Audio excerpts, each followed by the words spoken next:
الحمد لوليه والصلاة والسلام على نبيه أما بعد فأعوذ بالله من الشيطان الرجيم بسم الله الرحمن الرحيم يا أيها الذين آمنوا لا تأكلوا أموالكم بينكم بالباطل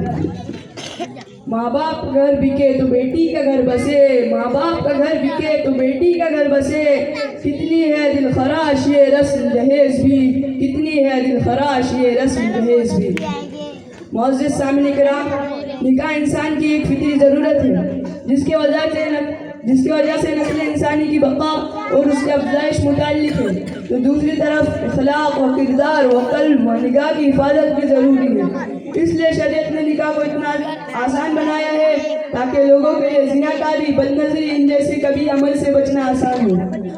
لیکن افسوس، سدا افسوس کہ شریعت نے نکاح کو جتنا آسان بنایا تھا، ہم نے رسم و رواج کے چکر میں پڑھ کر اسے اتنا مشکل بنا دیا ہے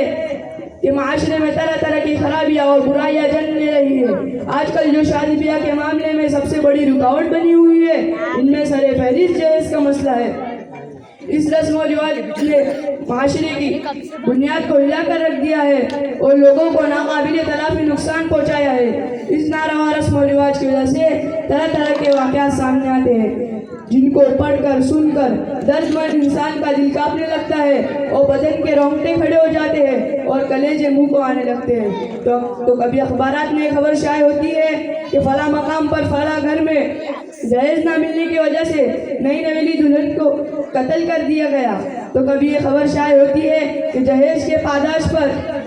بہو کے اوپر پیٹرول چھڑک کر اسے آگ کے حوالے کر دیا گیا، تو کبھی یہ خبر شائع ہوتی ہے کہ جہیز کا انتظام نہ ہونے پر باپ اپنے بیٹیوں کا گلا گھونٹ دیا۔ تو کبھی یہ سن کر پڑھ کر کلیجے پھٹنے لگتے ہیں کہ باپ کی غریبی اور مفلسی دیکھ کر معصوم دوشیزاؤں نے خود ہی اپنی جان لے لی۔ تو شاعر کہتا ہے، دیکھی جو گھر کی غربت چپکے سے مر گئی، دیکھی جو گھر کی غربت چپکے سے مر گئی، ایک بیٹی اپنے باپ پر احسان کر گئی، ایک بیٹی اپنے باپ پر احسان کر گئی۔ اگر اس ظالمانہ رسم و رواج کی وجہ سے صنف نازک پر ظلم و ستم ڈھائے جاتے ہیں، اس کی ایک طویل فہرست ہے جو کبھی اخبارات کی زینت بنتی ہے تو کبھی زیر و زمین دفن کر دی جاتی ہے۔ جہیز کے سلسلے میں اسلامی نقطہ نظر بالکل واضح ہے کہ جہیز میں ساری مالی ذمہ داری مرد پر ہے، چنانچہ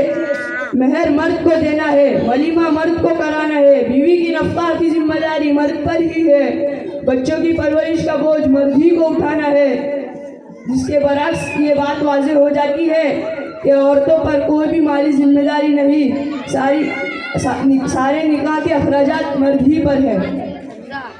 خلاصہ کلام یہ ہے